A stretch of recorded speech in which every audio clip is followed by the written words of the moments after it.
Lok Sabha speaker ఓం బిర్లాని పదవి నుంచి తొలగించేలా తీర్మానం ప్రవేశపెట్టడానికి లోక్సభ సెక్రటరీ జనరల్కి ఈరోజు అపోజిషన్ పార్టీస్ ఒక నోటీస్ ఇవ్వడం జరిగింది. ఈ నోటీస్ మీద కాంగ్రెస్, సమాజ్వాదీ పార్టీ, డిఎంకేలతో సహా నంబర్ ఆఫ్ పార్టీస్కి చెందిన దాదాపు 120 మంది ఎంపీస్ సంతకాలు చేశారు. ఈ తీర్మానం ప్రవేశపెట్టడం వెనుక ఈ అపోజిషన్ మెంబర్స్ చెప్పే రీజన్స్ ఏంటంటే, ప్రతిపక్ష ఎంపీలు ఎస్పెషల్లీ రాహుల్ గాంధీ ప్రజా ప్రయోజన అంశాల మీద మాట్లాడుతున్నప్పుడు స్పీకర్ వాళ్ళని పదే పదే అడ్డుకుంటున్నారని. ఇక్కడ ఒక controversial book name and Aadhaar name important. దీని గురించి మనం తర్వాత డిస్కస్ చేసుకుందాం. అలానే యూజువల్లీ బడ్జెట్ సెషన్ తర్వాత vote of thanks on president's address ఉంటుంది. ఆ తర్వాత ప్రైమ్ మినిస్టర్ స్పీచ్ ఉంటుంది. కానీ ఈసారి స్పీకర్ మోడీని మాట్లాడనివ్వలేదు. కాంగ్రెస్ ఎంపీస్ న్యూసెన్స్ క్రియేట్ చేయడానికి ప్లాన్ చేస్తున్నారని తన దగ్గర ఇన్ఫర్మేషన్ ఉందని చెప్పి మోడీని మాట్లాడించలేదు. అలానే కొంతమంది అపోజిషన్ ఎంపీస్ని సస్పెండ్ చేయడం జరిగింది. సో ఇలా 8 మంది అపోజిషన్ ఎంపీస్ని వాళ్ళ వెర్షన్ వినకుండానే సస్పెండ్ చేశారని, బీజేపీ ఎంపీస్ ఏం చేసినా, ఎటువంటి ఆరోపణలు చేసినా పట్టించుకోవట్లేదని, అలానే అందరినీ ఈక్వల్గా చూడకుండా పార్షియాలిటీ చూపిస్తున్నారని, ఇలా రకరకాల రీజన్స్తో ఈరోజు ఈ తొలగింపు తీర్మానానికి సంబంధించిన నోటీసును ప్రవేశపెట్టడం జరిగింది. ఇక్కడ ఎవరు కరెక్టు అండ్ ఈ తీర్మానం ద్వారా ఆయన్ని పదవి నుంచి తొలగించడం అసలు సాధ్యపడుతుందనే విషయాలు పక్కన పెడితే, ఈ టాపిక్కి సంబంధించి మన కాంపిటేటివ్ ఎగ్జామ్స్ పాయింట్ ఆఫ్ వ్యూలో మనకి మోస్ట్ ఎక్స్పెక్టెడ్ బిట్స్ 2 ఉన్నాయి. పైన చెప్పుకున్నట్టుగా ఒక బుక్ అండ్ ఆధార్ నేమ్ గుర్తుపెట్టుకోవాలి. అలానే రాజ్యాంగంలోని 3 ఆర్టికల్స్ని కూడా గుర్తుపెట్టుకోవాలి. జనరల్ మనోజ్ ముకుంద్ నర్వనే, షార్టర్ ఫామ్లో ఎంఎం నర్వనే అంటాం. ఈయన 2019 నుంచి 2022 వరకు చీఫ్ ఆఫ్ ఆర్మీ స్టాఫ్గా పనిచేశారు. ఈయన రీసెంట్గా తన ఆటోబయోగ్రఫీ రాశారు. దాని పేరేంటంటే 4 స్టార్స్ ఆఫ్ డెస్టినీ. ఈ 4 స్టార్స్ ఆఫ్ డెస్టినీ అనే టైటిల్ యొక్క జస్టిఫికేషన్ ఏంటంటే, మిలిటరీ స్టార్ ర్యాంకింగ్లో చీఫ్ ఆఫ్ ఆర్మీ స్టాఫ్ అనే వ్యక్తి 4 స్టార్ జనరల్ ఆఫీసర్. అందుకే ఈ టైటిల్ పెట్టడం జరిగింది. ఈ బుక్నే మన ఆధార్ నేమ్ గుర్తుపెట్టుకోండి. నెక్స్ట్, ఇలాంటి ప్రభుత్వాధికారులు జీవిత చరిత్రలు రాసినప్పుడు రిలీజ్ చేయడానికి ముందే వాటికి గవర్నమెంట్ పర్మిషన్ ఉండాలి. అటువంటి పర్మిషన్ ఈ బుక్కి ఇంకా రాలేదు. సో టెక్నికల్లీ ఈ బుక్ ఇంకా రిలీజ్ అవ్వలేదు. సో ఇది ఇలా ఉండగా 2020లో గాల్వాన్ వ్యాలీ దగ్గర ఇండియా అండ్ చైనా మధ్యలో ఫైట్స్ జరిగాయి కదా. ఆ టైంలో defence minister Rajnath Singh and prime minister Narendra మోడీల రిమార్క్స్కి సంబంధించి ఈ బుక్లో కొన్ని కాంట్రవర్షియల్ స్టేట్మెంట్స్ ఉన్నాయని రీసెంట్గా ఒక న్యూస్ వెబ్సైట్ రివ్యూ పబ్లిష్ చేసింది. సో వాటిని బేస్ చేసుకుని దీని మీద డిస్కషన్స్ జరగాలని opposition leader Rahul Gandhi demand చేశారు. కానీ ఇలా అన్పబ్లిష్డ్ మెటీరియల్ని, ఎందుకంటే టెక్నికల్లీ ఈ బుక్ ఇంకా పబ్లిష్ కాలేదని చెప్పుకున్నాం కాబట్టి అఫీషియల్ రికార్డ్స్లో ఈ బుక్ కంటెంట్స్ చదవడం హౌస్ రూల్స్కి విరుద్ధం అని చెప్పి లోక్సభ స్పీకర్ రాహుల్ గాంధీని ఆపేశారు. నెక్స్ట్ రాహుల్ గాంధీ ఏం చేశారంటే, ఈ బుక్ ఎప్పుడో 2023లోనే రిలీజ్ అయిందని చెప్పి ఈ బుక్ యొక్క కాపీని తీసుకొచ్చి దాంట్లో కాంట్రవర్షియల్ పారాగ్రాఫ్స్ పైన చెప్పుకున్నాం కదా, వాటిని చదవడానికి ట్రై చేశారు. ఇప్పుడు కూడా సేమ్, స్పీకర్ అలౌ చేయలేదు. ఈవెన్ రాహుల్ గాంధీ పర్సనల్గా అష్యూరెన్స్ ఇస్తానని చెప్పినా సరే స్పీకర్ ఒప్పుకోలేదు. సో గొడవలు స్టార్ట్ అయ్యాయి. ఆ తర్వాత 8 మంది అపోజిషన్ ఎంపీస్ని స్పీకర్ సస్పెండ్ చేశారు. సో ఇలా one thing led to another. Finally ఈ రోజు స్పీకర్ పార్షియాలిటీ చూపిస్తున్నారని, ఆయన్ని పదవి నుంచి తొలగించాలని అపోజిషన్ తీర్మానాన్ని ప్రవేశపెట్టడం జరిగింది.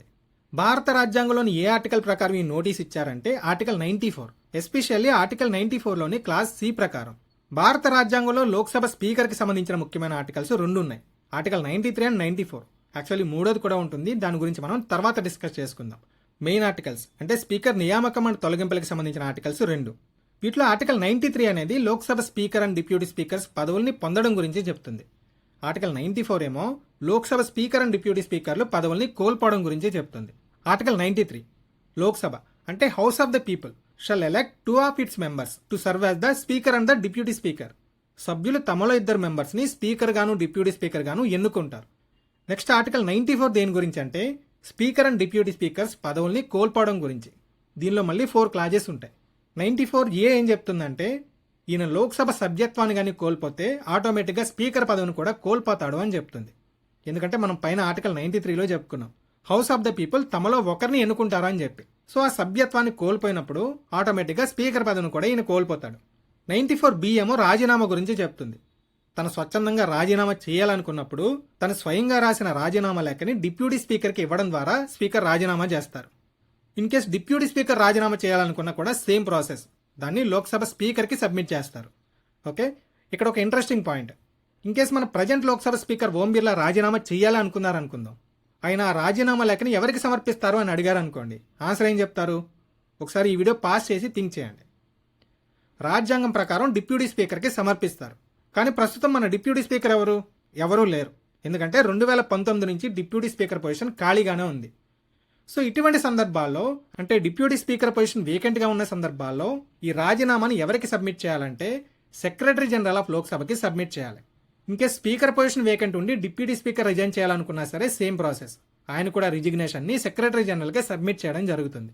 సెక్రటరీ జనరల్ ఆ లెటర్ని రిసీవ్ చేసుకుని హౌస్కి ఇన్ఫార్మ్ చేస్తారు ఆ స్పెసిఫిక్ పొజిషన్ వేకెంట్ అయిందని. ప్రస్తుతం లోక్సభ సెక్రటరీ జనరల్ ఎవరంటే ఉత్పల్ కుమార్ సింగ్. Next 94C. ఈ 94C తొలగింపు గురించి చెప్తుంది. ప్రస్తుతం మన కంటెక్స్ట్లో మనకి మోస్ట్ ఇంపార్టెంట్ ఆర్టికల్ ఏంటంటే ఈ ఆర్టికల్ 94C. ఈ 94C ప్రకారం స్పీకర్ని ఎలా తొలగించవచ్చు అంటే by a resolution of the house of the people passed by a majority of all then members of the house. అంటే ఆ టైంలో హౌస్లో ఉన్న మెంబర్స్ ఎవరైతే ఉన్నారో వాళ్ళలో మెజారిటీ ఉండాలి. ఆ టైంలో అంటే ఆ రోజు అటెండ్ అయిన పీపుల్ కాదు, ఆ టైంలో ఉన్న ఖాళీలను తీసేయగా మిగిలిన రిమైనింగ్ స్ట్రెంత్. ఓకే, అలానే దీనికి ప్రియర్ నోటీస్ కూడా ఇవ్వాల్సి ఉంటుంది. సడన్గా ఈ రెజల్యూషన్ పాస్ చేసేసి తీసేస్తామంటే కుదరదు. ఇక్కడ గుర్తుపెట్టుకోండి, నార్మల్లీ స్పీకర్ పోస్ట్కి స్పెసిఫిక్ ఎలక్షన్ ప్రాసెస్ అంటే ఏముండదు. Lok Sabha unanimously chooses a member as the speaker. In case election కానీ జరగాలనుకుంటే any candidate who gets simple majority gets selected as the speaker of the Lok Sabha. Remove చేయాలనుకుంటే మాత్రం that resolution has to be passed by the Lok Sabha by effective majority. ఇక్కడ effective majority అన్న word important, గుర్తుపెట్టుకోండి. కొన్ని బుక్స్లో absolute majority అని mention చేయడం జరిగింది, కానీ ఇది ఎఫెక్టివ్ మెజారిటీ, అబ్సల్యూట్ మెజారిటీ కాదు. అసలు ఏంటి రెండింటికి డిఫరెన్స్ అంటే ఎఫెక్టివ్ మెజారిటీ అంటే కరెంట్లీ ఫిల్డ్ సీట్స్, ప్రస్తుతం ఉన్న సభ్యుల్లో అంటే టోటల్ స్ట్రెంత్ మైనస్ వేకెన్సీస్, వాళ్ళలో మోర్ దెన్ 50% ఓట్స్ ఉండాలి. అబ్సల్యూట్ మెజారిటీ అంటే టోటల్ శాంక్షన్ స్ట్రెంత్, వాటిలో వేకెన్సీస్ ఉన్నా కానీ టోటల్ నెంబర్నే కన్సిడర్ చేస్తారు. ఈ టోటల్ నెంబర్లో మోర్ దెన్ 50% ఓట్స్ ఉండాలి. ఓకే, సో ఎలక్షన్కి సింపుల్ మెజారిటీ, రిమూవల్కి ఎఫెక్టివ్ మెజారిటీ. ఈ పాయింట్ గుర్తుపెట్టుకోండి. నెక్స్ట్ ఇక్కడ ఈ స్పీకర్ తొలగింపు తీర్మానంపై చర్చ జరిగేటప్పుడు ఆ సమావేశాలకి ఈ స్పీకర్ అధ్యక్షత వహించారు.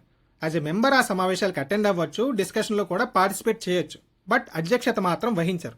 ఇలా రాజ్యాంగంలోని ఏ ఆర్టికల్ చెప్తుందంటే article 96. The speaker or the deputy speaker not to preside while a resolution for his removal from office is under consideration. So total మనం గుర్తుపెట్టుకోవాల్సిన ఆర్టికల్స్ ఏంటంటే ఈ కంటెక్స్ట్ లో 93, 94 and 96.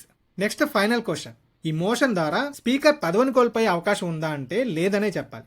Because opposition lakhs numbers, అంటే కావాల్సినంత మెజారిటీ లేదు opposition దగ్గర. మనం పైన చెప్పుకున్నట్టుగా ఎఫెక్టివ్ మెజారిటీ ఉండాలి రిమూవ్ చేయాలంటే. More than half of the total strength of the house minus the vacancies. ప్రస్తుతం మన అపోజిషన్కి అంత సీన్ లేదు. ఇన్ఫాక్ట్ 1952 నుంచి ఇప్పటి వరకు ఒక్క స్పీకర్ కూడా ఈ విధంగా తొలగించబడలేదు. అసలు ఓటింగ్ ఫైనల్ స్టేజ్ వరకు కూడా రాలేదు. ఈ విషయం రాహుల్ గాంధీతో సహా మిగతా అపోజిషన్ లీడర్స్ అందరికీ కూడా తెలుసు.